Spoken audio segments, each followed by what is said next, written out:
Good morning, everyone. Welcome to an all-new Artsbeat TV and radio from Westfield Community Programming, 89.5 FM WSKB, and our media partners at Agawam Media and Southwick Community Television. I'm your host, Mark Auerbach, and one of the things I look forward the most to during the winter is the 10 by 10 New Play Festival at Barrington Stage. And basically, you can take out your pens and paper and compute this, but it's 10-minute plays by 10 different authors.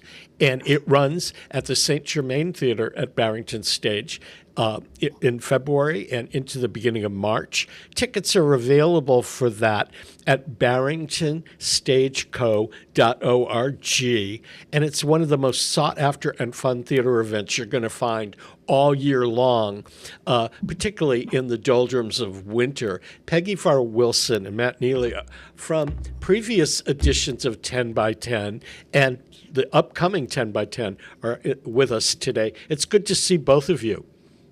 Good to see you, Mark. Thanks so much for having us. Yeah. Peggy, you've been on the show before, and I think you have too, Matt. The new 10 by 10, how many years have you been doing it? Well, this is the 14th year, and this is my 14th time to do it. That's great. And I mean, and people know you from the New Play Festival, but you also do a lot of work at Barrington Stage and the other theaters around in the Berkshires and are one of those national actors who've relocated here and call the Berkshires home. Matt, I understand, and I could be wrong, you're a Berkshires resident who went to school here, does theater here, and you have a side job. I actually sold my business in August, so my side job is currently no more. I grew up in the Berkshires. I moved away for college and grad school, lived in New York for 11 years acting, and then moved back here back in the late 2000s, late 2007, and kind of started working with Barrington Stage a year or so after that, and then not long after that 10 by 10 started, and like Peggy, I've been there since the beginning, and I've been in it 12 years. And can you figure out or compute how many different roles you've played over this time period? I think it's around 60, I think. I haven't counted them up, but around 60 probably. Usually 5 a year. Yeah. So when do you, since all these plays have never been performed before, and they're co-directed by Alan Paul, who's the artistic director of Barrington Stage, and Matthew Penn, who's a well-known television director, who's a Berkshires person and directs them. How long in advance do you get the scripts? Oh, it depends on the year, because they have to go through literally hundreds and hundreds of scripts to cull it down to the 10. This year we were really lucky and we got them around Christmas time. So that was very helpful to get those lines in here. And how much rehearsal do you have for them? 10 days. Wow. So if you're doing the math, 10 by 10 in 10. Yeah, the first day we meet, 10 days later, we're in front of an audience. Wow. What are the challenges of doing 10 short plays? Well, since we have such a short rehearsal period, you kind of have to hit the ground running, which, as Peggy alluded, is great when you get the scripts as early as December. And that is good for Peggy, Robert Zuckerman, and I, who, do 10 by 10. almost every year. The other three actors this year are newer, and from what I understand, have just been cast, so they've got less time with the scripts. And basically, it's not just memorizing, I think, at home, but you have to kind of really come in with some strong choices because you don't have that much time in the rehearsal period to figure things out. So you got to hit the ground running, as it were. And that's a challenge. Also, just switching between different roles and different, styles, whether it's, farcical or some dramatic. And you're just constantly on your toes, and you might do one play for 50 minutes and then you get a 5-minute break, and then you're in a room with a different director and a different cast doing a totally different character. So it is challenging. I've gone to all of them, but I think 3. But there's no theme that goes through them, so each piece stands on its own. It's always interesting to see what the playwrights submit, because it is very reflective of what's going on in the world. So sometimes we'll get a whole bunch of comedies, sometimes we'll get a whole bunch of dramas and have to ask for more comedy. Sometimes it's very reflective of social stuff going on. Sometimes it's just completely nuts. This year, 4 of the 5 that I'm in are comedies, and they're all quite crazy. And I think it's just because people are trying to get through this hard time that we're going through in the world. And so there's a lot of comedy on my end of it this year. I don't know about Matt, but Me too. It just depends on the year. Yeah, I think all of mine, I'm in 5, are comedies. I believe they all are. And it's funny, themes sometimes emerge and that we're not even planning for or realizing, but the directors will realize, oh, there is an actual theme this year, but I don't think it's something that is planned in advance ever. They want to get a wide variety of plays, pick the best written plays, but also they need to juggle how many roles there are for each actor of the 6 actors, and mixing and matching different actors in different plays. So there's a whole, puzzle that they have to solve. And I don't think picking out a theme is part of that, but they do sometimes organically emerge. And I find that my experience in attending is the audiences, most of them, it's not their first time. I sat next to somebody last year that had been going from the beginning and could remember, Peggy, some of the parts that you had played in the previous years. For me, I know I've seen you in everything, but a lot of it's a blur from one year to the next. And Matt. Me too. Yeah. But, this person was pointing out, well, you remember back in 2016 when she did that role, and I'm going, wow, how do you remember all these things? I'd have to go back and look at a playbill. But some of the plays are by playwrights who have now become known. Do you meet the playwrights during the rehearsals? Not usually during rehearsals. Some of them do come for the performance, for opening night, or during the run, but a lot of them aren't anywhere close to the Berkshires. So we're always delighted when one of them can come, because it's always nice to meet the person whose words you're saying. And at this one point, of the, lots of I'm sorry. Yeah, I was going to say one of them is homegrown, Jessica Provence, who I know. She did a short play for the 10 by 10, which Barrington Stage asked her to flesh out and turn into a full length called Boca. And That's right. That not only played in at Barrington, but it played in Florida and been at some other theaters. And she just wrote another play that was done at Dorset in Vermont last summer. So she's not an emerging playwright anymore, but there's some others that have written significant work that are sending things in. I'll throw Jessica a bone. Her play that I'm in this year is, I think, going to be one of the funniest ones we've ever done. It's so funny on the page, and I'm just looking forward to doing it. But yes, you're right. We also have repeat playwrights. Oftentimes, a lot of the playwrights this year have had 2, 3, maybe James McClendon has probably had 7 or 8, maybe more plays in. And I think part of that is that they're really good playwrights, and they submit again, and they write something great for the next year. And also another thing is maybe that they know kind of what we're looking for, so they write a bit towards our strengths, and and oftentimes submit more than one. So we have some choices, but you do see a lot of repeat playwrights, and some of those playwrights certainly have gone on to much more success or been successful previously and just have a funny 10-minute play idea they want to get out. Yeah, are you involved in any way in the selection process, or are they selected before you're involved?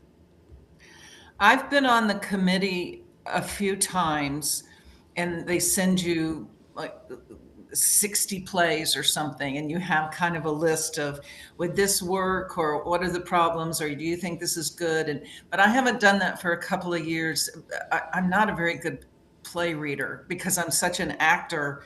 I hone in on one character and then I don't pay attention to the rest of the play. So I finished reading it. I'm like, I don't even know what that was about. I was just concentrating on this one person. So they haven't asked me in a couple of years.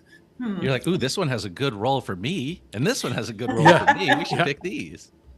No, when I read a script, I think, well, if I were going to do this, what part would I want? I mean, you can't help but think in those terms. I know. Both of you have been involved with Barrington Stage for a long time, not only on stage, but in terms of being boosters of the theater's many roles in Western Massachusetts. Barrington Stage has a training program, educational program, outreach activities, and several spaces. A lot of you that'll go see the bigger shows will see them at the Boyd Quinson main stage. 10 by 10 and some of the smaller productions are at the St. Germain Theater, which is a couple of blocks away, which also has a cabaret space. And I know that there have been outdoor performances as well. What draws you to Barrington Stage? I mean, both of you live here. What do you think makes it significant among the theaters in the area?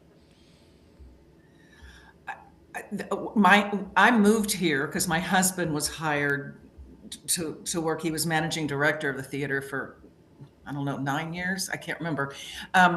And so we moved here specifically for Barrington Stage, and Julie Boyd, who was the founding artistic director, just offered me a role right off the bat. And I just kind of became part of the gang. I do work at other theaters, but I feel like Barrington Stage is my home, and I'm really proud of it. What it does for the local community, the amount of income it brings in, the amount of jobs that it provides. I think it's a special place, and I'm really proud to be an artistic associate and to have this will be my 24th show at Barrington Stage. Wow. So I owe it a lot. And as an artistic associate, I know that that's an honor bestowed by Barrington Stage on actors, designers. Charlie Seidenberg, your press rep, is an associate artist. Is there a responsibility beyond being a goodwill ambassador that comes with that?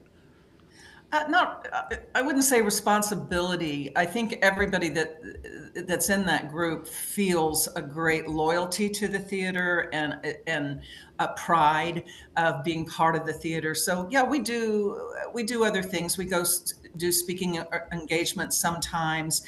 We things like that. But and then we are allowed to speak to the artistic director about something that maybe we would like to do, or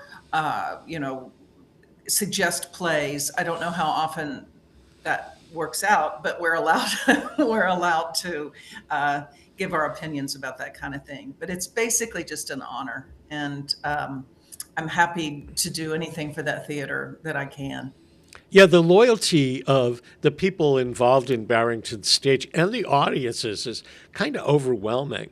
I wasn't sure when Julie Boyd announced her retirement and the theater selected Alan Paul as the new artistic director, whether the people involved in the theater and the audiences would adapt to new leadership.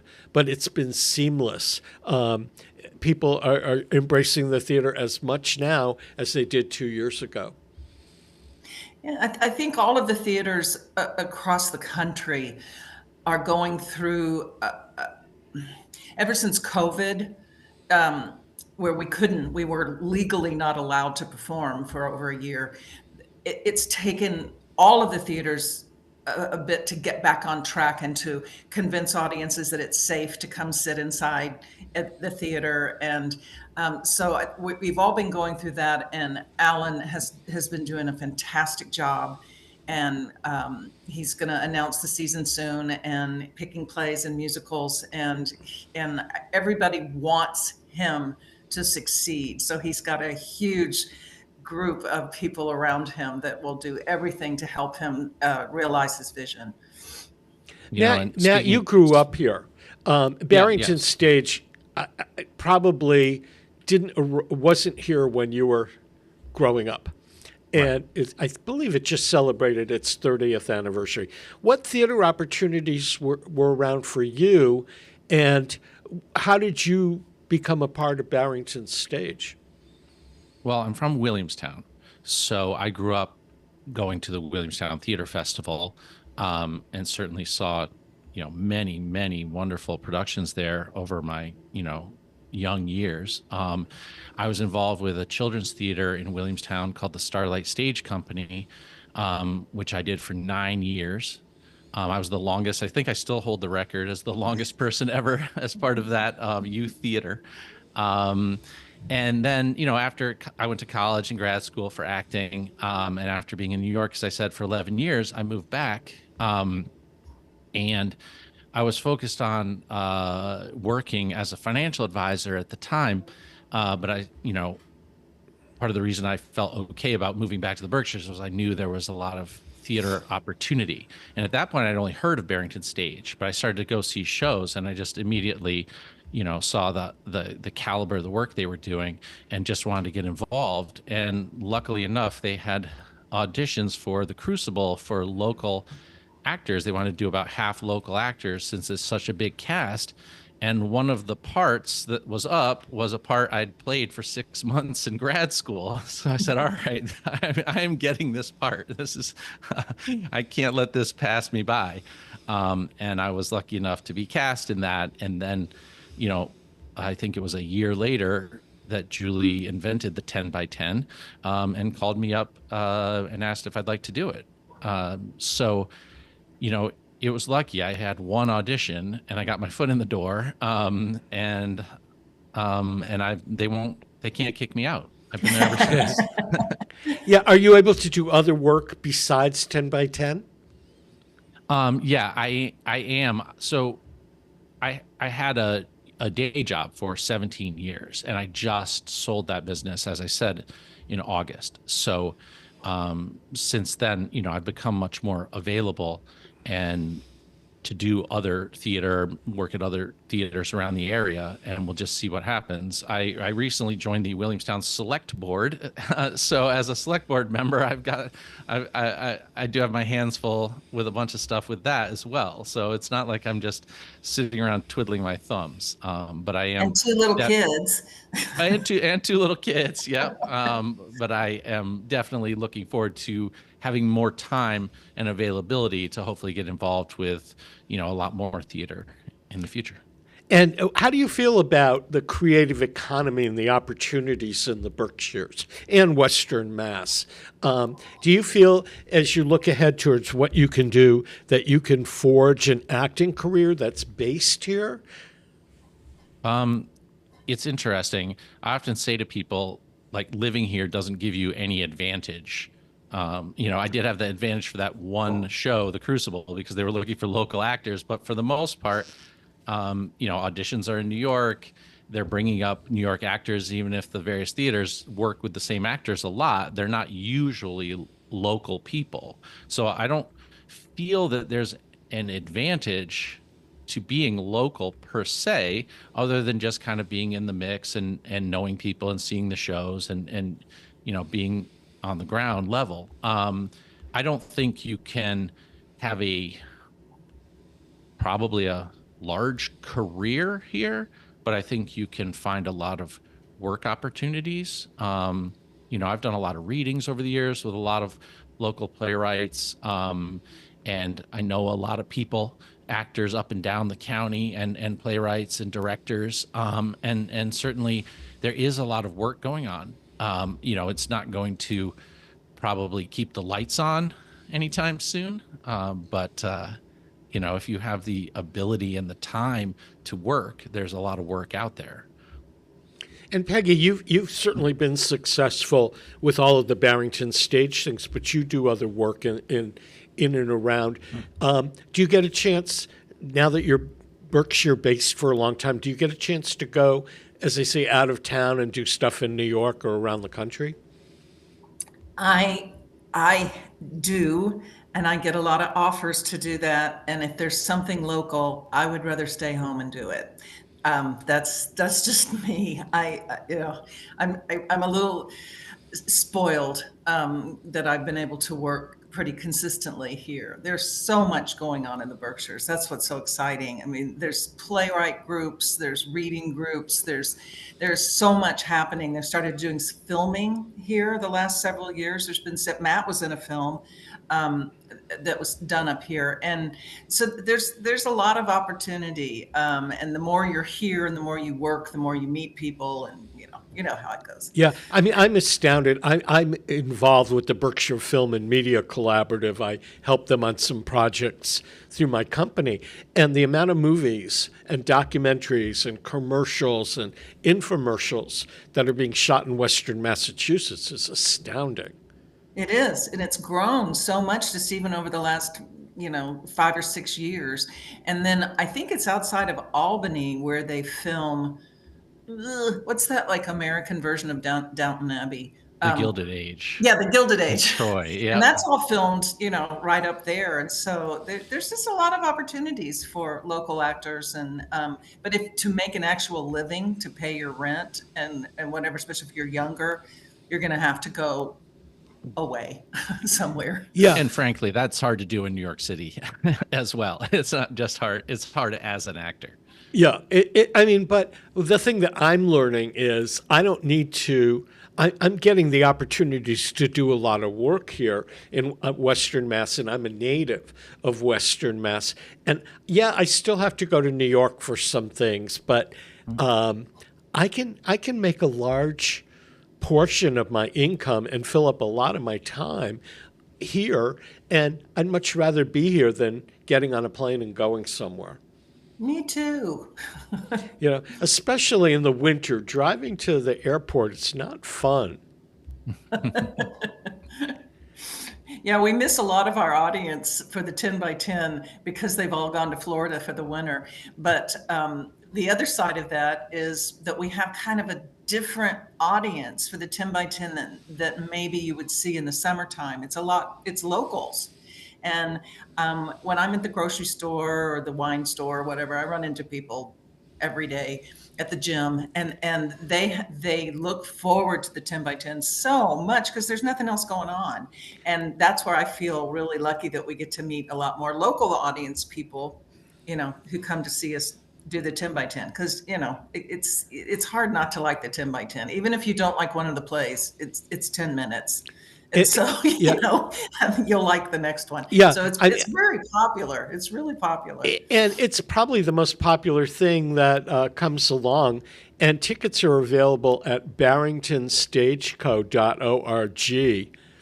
And you really need to get tickets in advance for it. But if you go to Barrington Stage's website, you'll see short descriptions of the 10 plays that are being done, and you'll realize one looks comedic, one looks dramatic. You may recognize one or two of the playwrights either because they've done something for 10 by 10 before, or because they've done things nationally that you may be aware of. And not only are they writing for theater, but some of them are writing for movies and film. To me, it's my favorite wintertime theater event. Oh, good. I can't wait. I don't care if it's snowing on the Pike. I will definitely be there. And, you were saying that people come up to you when you're local, people come up to you. I have a really good friend who's an associate artist at Barrington Stage who's doing a show in Miami right now.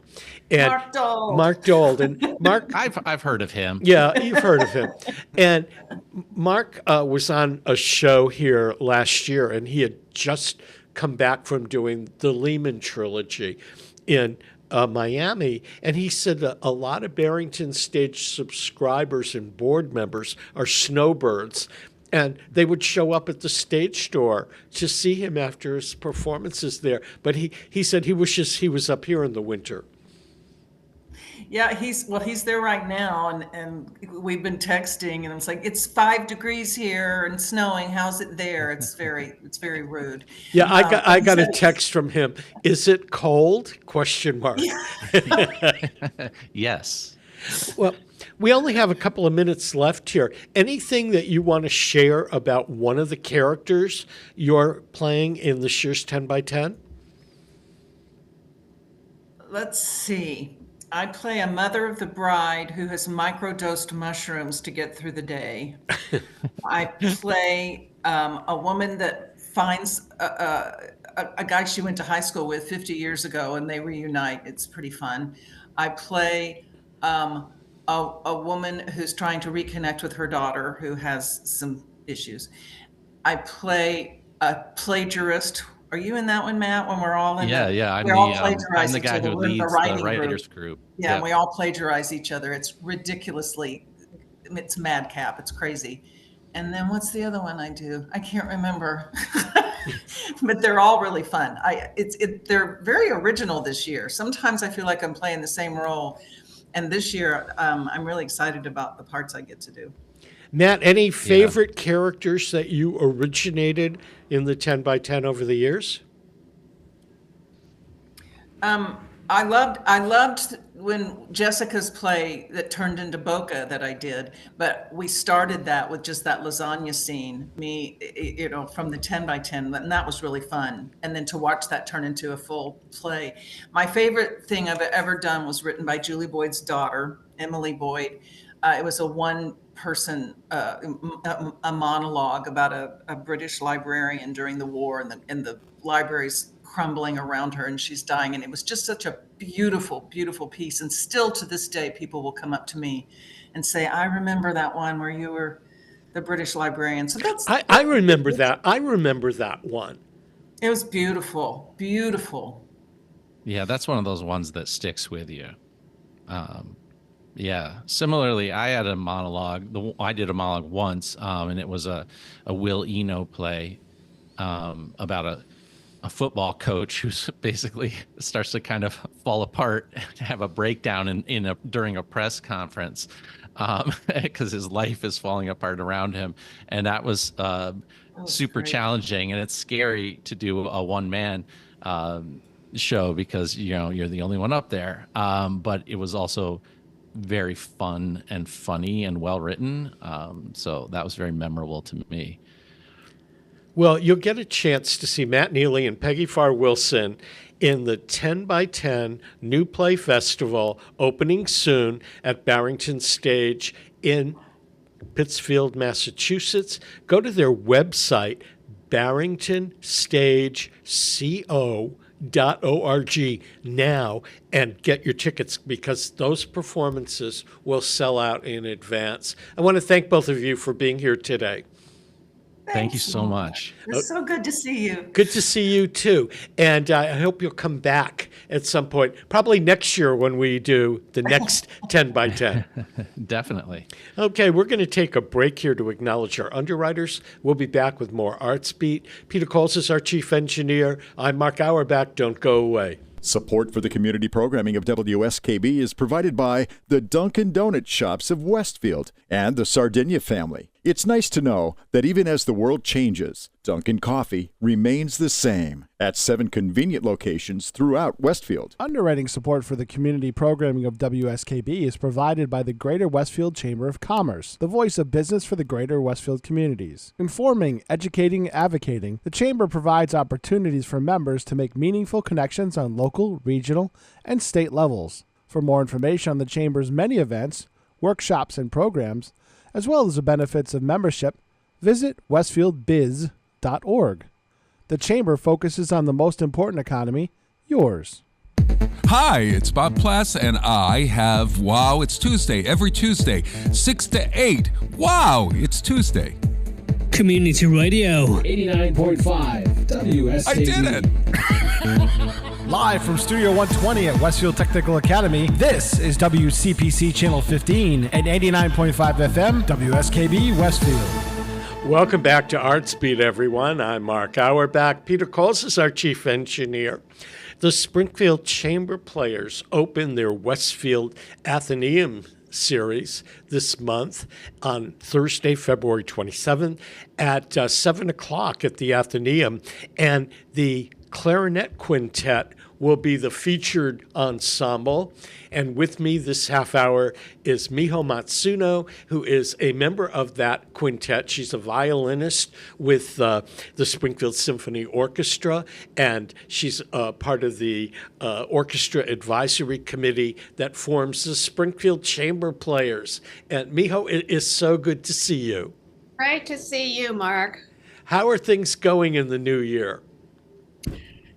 So far, so good, I would say. You know, I think the Springfield Chamber Players are very excited about this season at 52 Sumner. The concerts have been going very well, and we've been asked back to perform at Westfield Athenaeum again, which is really, really a treat for us. So, and we got other things up and coming. Going back to Long Meadow to do an outdoor concert in June. Right. And I guess it's okay to say that the Clarinet Quintet will be on the Seminar series this summer. Sure. Yeah. Yeah. Well, I don't know if we just broke breaking news or not, but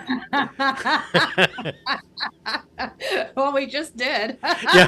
yeah, we did. Well, those things happen. Yes. So talk a little bit about the Clarinet Quintet and what people might get to see and hear if they go to the Athenaeum. Well, this is a program that we've been doing a number of times. And so we really, really like how we've been promoting music by modern composers, particularly Bernard Herrmann, who wrote a lot of film music for Hitchcock. And he wrote this beautiful clarinet quintet, which has a lot of evocative music that references, I would feel like a film noir kind of, plot or genre. So I think he wrote that towards the end of his career. And it's very, like I said, very evocative, beautiful, and Chris, our clarinetist, I mean, he's just wonderful. He plays it so beautifully. Yeah. I got a chance to hear it, and Bernard Herrmann won an Oscar for film score, but although he's best known for writing the scores to Alfred Hitchcock movies, he also wrote the score to the film Fahrenheit 451. And one of the ballet companies in England took his music and turned it into a ballet, The Red Shoes, which is based on a Hans Christian Andersen short story about a girl who gets red shoes and she dances herself to death. She can't stop dancing. And the ballet is set in the 1950s in Covent Garden in Paris, on the Riviera in New York, and it's set in a ballet company that could be American Ballet Theater or the Royal Ballet, and it scenically is one of the most exciting things ever. And if you happen to have access to Broadway HD, you can stream it. And you realize that the music that they adapted from Bernard Herrmann comes from a lot of his films, but a lot of it from Fahrenheit 451. And this clarinet quintet that he wrote that the chamber players play, you close your eyes and you could be in a movie. Yes, I agree. Yes, very atmospheric. Exactly. I'm glad you came up with that word. I was grasping for it, Mio. I went, whoa, what is the right word for that?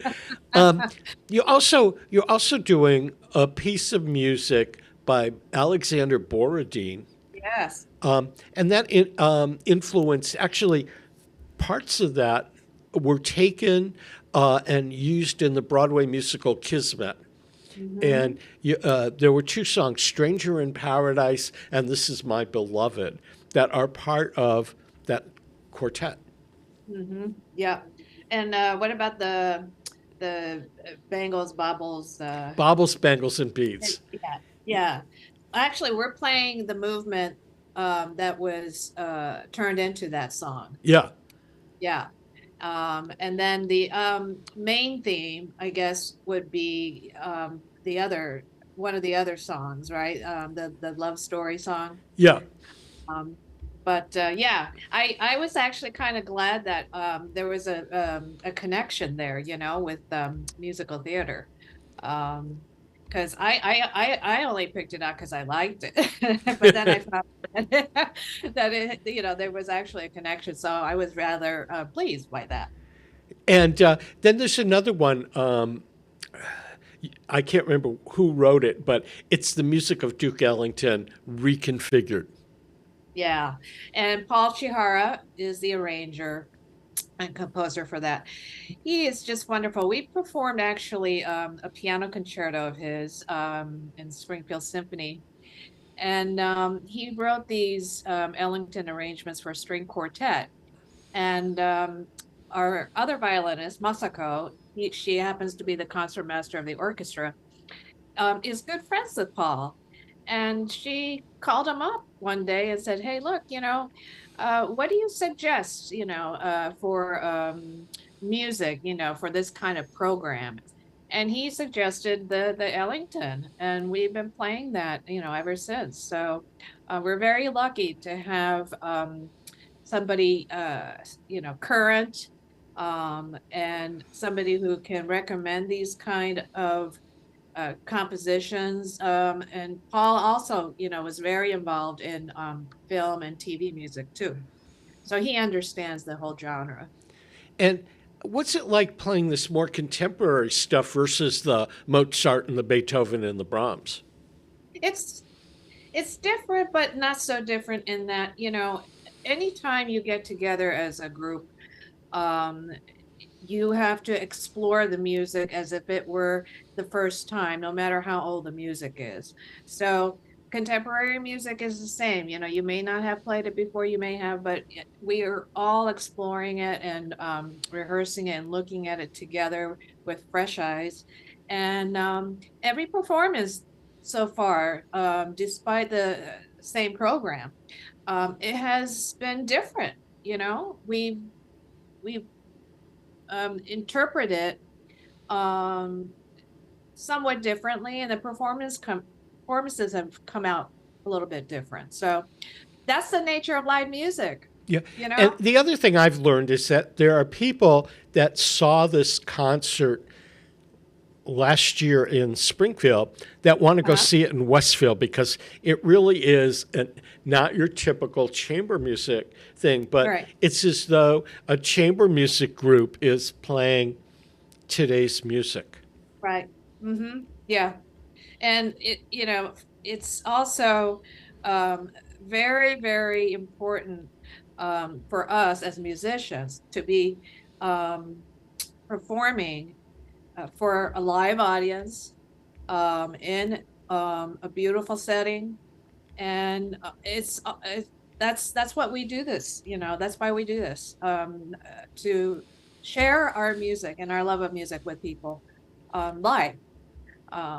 So it's wonderful to hear that people enjoy the program and they want to hear it again. It's very gratifying.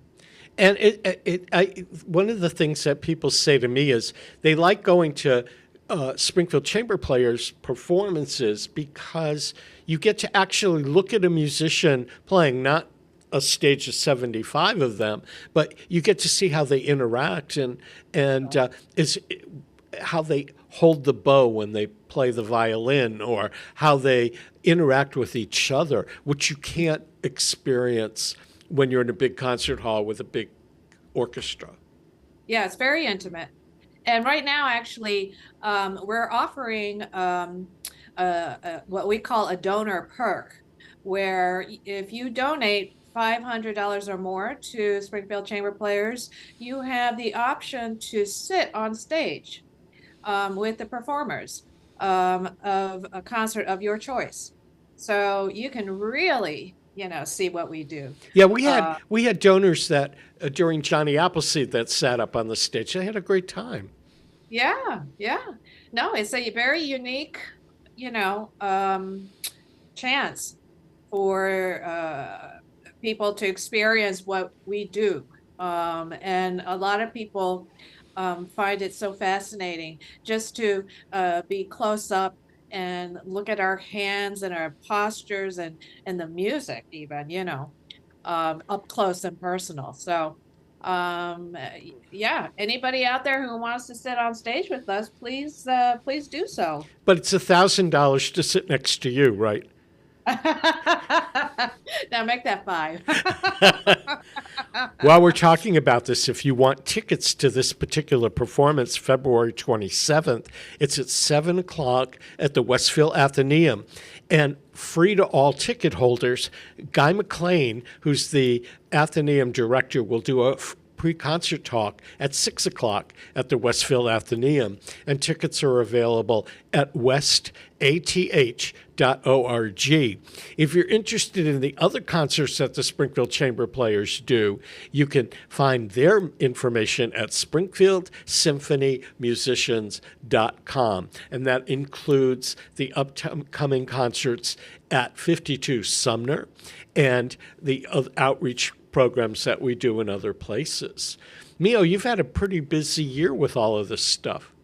Yeah, I know. So I got to ask you, the January concert, a couple of weeks ago, we had Renato Wendell on to talk to talk about the February concerts, and he talked about how there was a last-minute substitution of conductors. I guess the conductor that was supposed to do the show got sick, and they brought in somebody who was very good, but didn't know some of the music and had to jump in at the last minute. Right. How did that impact your performance? Well, fortunately, Courtney Lewis, who was the conductor who replaced Jerry Lynn Johnson, turned out to be just fantastic. He knew the score as if he, conducted it 100 times before, and he was lovely. He was just great to work with, and it made us just very comfortable and willing to just play well, and that's the kind of conductor that can bring out the best in musicians.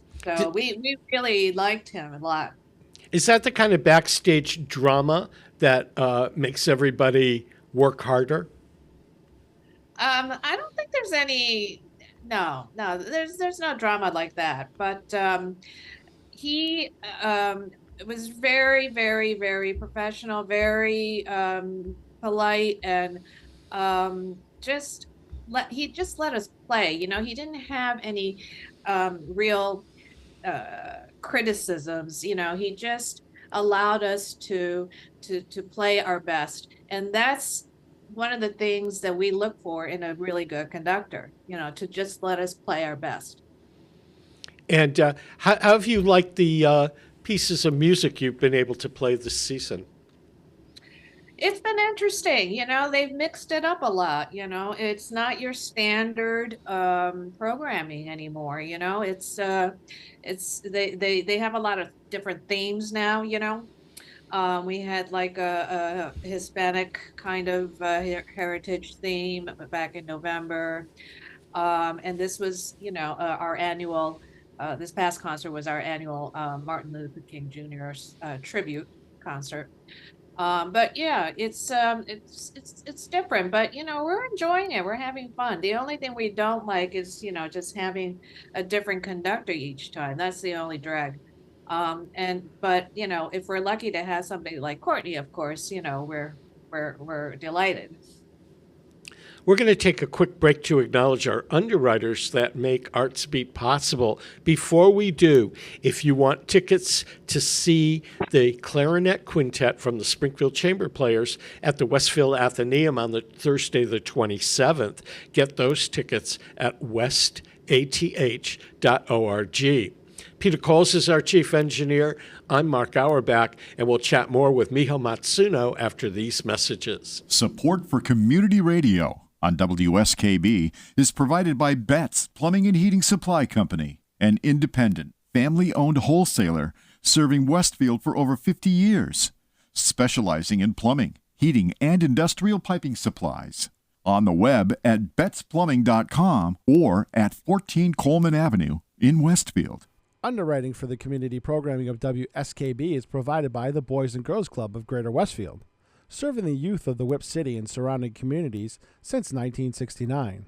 For more information on the Great Futures Club for ages 3 to 5, happening weekdays, and the Club Teen Center for ages 11 and older, weekdays from 6:30 till 8 p.m., go online at bcgwestfield.org or visit the club at 28 West Silver Street. The Boys and Girls Club of Greater Westfield. Great futures start here. Listen to me, Michael Buster McMahon, Mondays 8 to 10 a.m. to learn the stories behind your favorite songs. Or don't. I'm not the boss of you. Community Radio. 89.5 WSKB. Live from Studio 120 at Westfield Technical Academy, this is WCPC Channel 15 and 89.5 FM WSKB Westfield. Welcome back to Artsbeat, everyone. I'm Mark Auerbach. Peter Coles is our chief engineer. If you've missed a part of today's program or you want to share it with friends or watch it again, it's archived on YouTube under WSKB Community Radio. My guest this half hour is Miho Matsuno, who's a violinist with the Springfield Symphony Orchestra, a key member of the Springfield Chamber Players, and she's a violinist with the Clarinet Quintet, which will be performing this month at the Westfield Athenaeum in downtown Westfield, and this upcoming summer on the 7 Hours Concert Series. Miho, how did you become a violinist? Good question.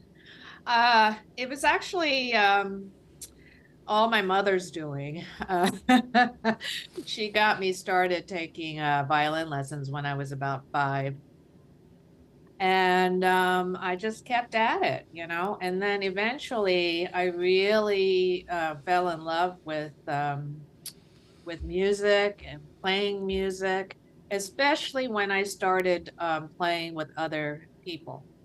And that brought a lot of joy, and so I wanted to stick with that. And eventually I just, went to conservatory to pursue a career in it.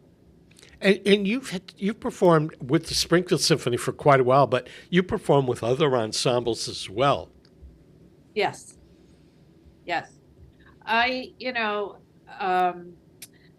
so proud of being a member of Springfield, though, for so many years, because the quality of the orchestra is very high, and you don't really see that in regional orchestras that much. And Springfield is very special. And even though I'm a New Yorker, I really enjoy going up there to play in Springfield. And I think I'm probably biased, but I really think that it's better than some of the groups here in New York. Yeah, and you're one of a group of musicians that travel up here for rehearsals and performances. Yes, I am. Yeah, in fact, Masako, the concertmaster, is also from New York. Yeah, and all of the members of the Clarinet Quintet are New Yorkers. Right. Yeah, exactly. So, how much time do you get to rehearse before the Athenaeum concert?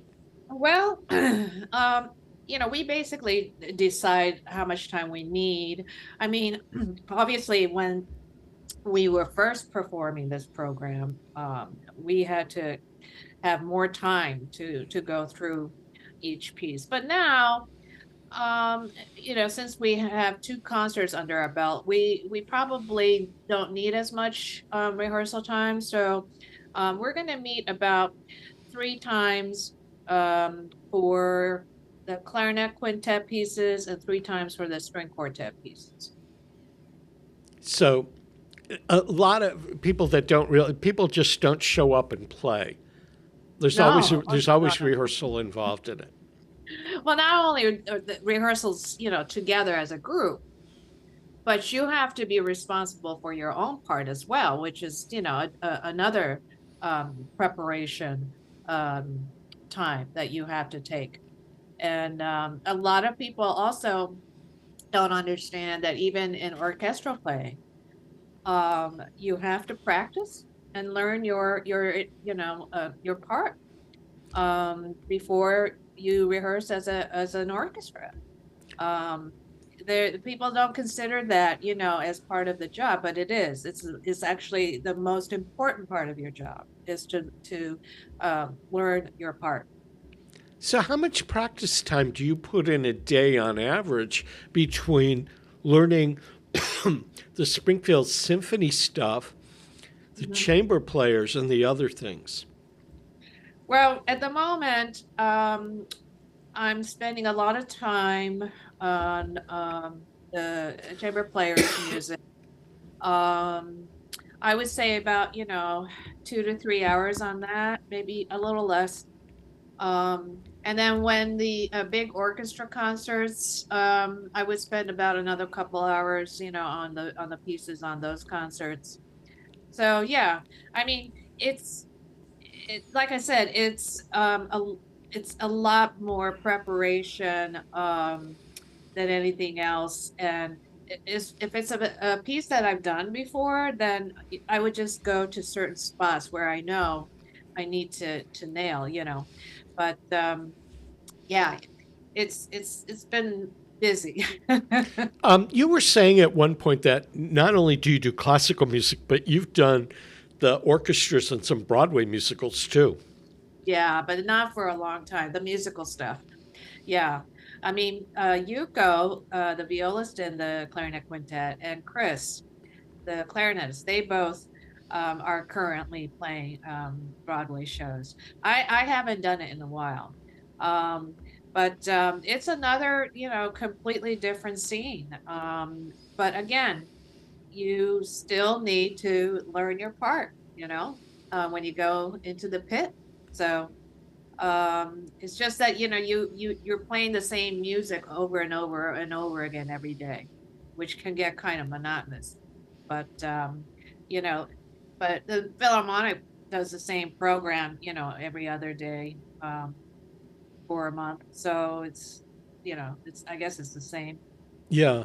And one of the things that you've also branched out into is for the Springfield Chamber Players, the graphic designs and some of the marketing and the PR. Yeah, that's just something I do for fun though, Mark. It's not, it's not all of that, but I enjoy it. Well, one of the things I got to say is that Studio 120, where we broadcast from, is in Westfield Technical Academy, and they teach high schoolers to print. And so the print shop is across the hall from the studio. I see the kids in and out of there all day while I'm on the air. And they've been printing our playbills. And in my knapsack over here, I have the playbills for the next concert that you designed. They look gorgeous. Oh, good. Well, thank the kids for me for printing them up. Yeah. The kids here are wonderful, especially the ones that are in and out of the studio learning radio, TV, and sound. There's something, I mean, you and I didn't go to a tech school, so Right. we were going to school to go to college. But a lot of the young people here are learning a trade. There's a culinary department next door on the other side that has its own restaurant called the Tiger's Pride that is open 2 days a week, and you can wow. smell in the parking lot. You can smell the lunches that they're catering, and Yeah. the aviation program is at the airport, and it's one of 3 in the country, and there's graphic arts and broadcast, and we have young people in and out of here all the time. Fantastic. The programs sound fantastic. And the playbills that they're putting together based on your designs, it's the most professional print jobs that I've ever seen. Oh, they really they're just awesome. I'm really glad that they are doing that for us, and hopefully, making my shoddy, inferior graphic design look a little bit better. Well, there'll be collector's items someday. Maybe the Athenaeum will do an exhibition of the programs by Miho Matsuno. That's right, the Westfield history. So, what are you looking forward the most to about playing at the Athenaeum? The last time I played there, I really loved the audience. I mean, they were so receptive and so kind and so welcoming, and very just very curious about us. After the concert, we met with some of them, and it's just a nice feeling, that we got from the people who were there, listening. And so I would say that was probably the best part. Well, we're all looking forward to seeing you on the 27th of February with the Clarinet Quintet.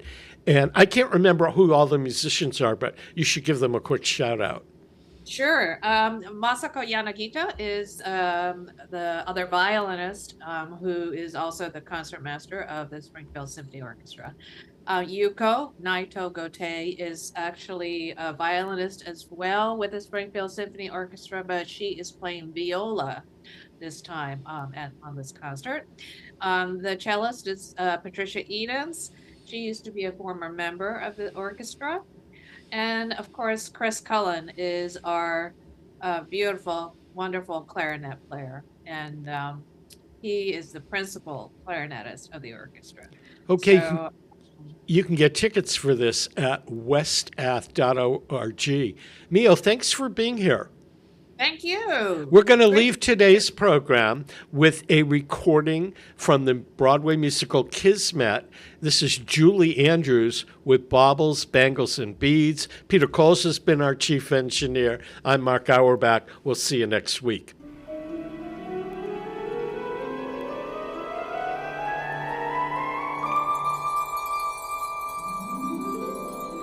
Baubles, bangles, hear how they jing-jing-a-ling-a. Baubles, bangles, bright shiny beads, sparkles, spangles, my heart will sing, sing-a-ling-a, wearing baubles, bangles, and beads. I'll guide her and lean so. Make somebody dream, so that someday he may buy me a ring, ring-a-ling-a. I've heard that's where it leads, wearing baubles, bangles, and beads.